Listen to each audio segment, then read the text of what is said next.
Colegas vereadores, público presente, boa noite a todos. Eu só quero deixar aqui poucas palavras.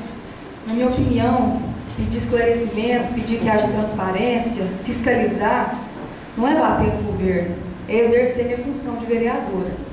Isso eu sempre fiz e vou continuar fazendo. E se não tem nada de errado, por que não fornecer documentos?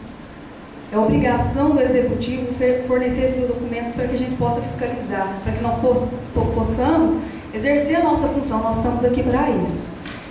Então, não é bater no governo, nós temos que exercer a nossa função, nós somos eleitos para isso. E quero parabenizar as palavras do vereador Adriano, do vereador Orides e do vereador Teotônio.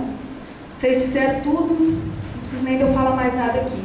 O que nós temos sofrido por ser tido como oposição, por estar fazendo a nossa obrigação de vereador.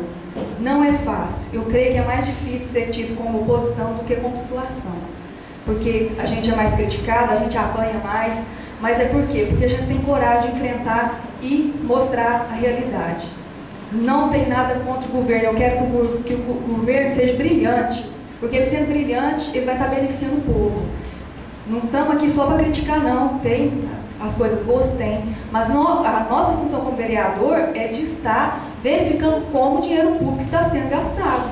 Então, nós não podemos calar diante disso. Independente de quem seja o prefeito. Nós temos que exercer a nossa função. E é só isso que eu quero deixar aqui. Que Deus abençoe a todos.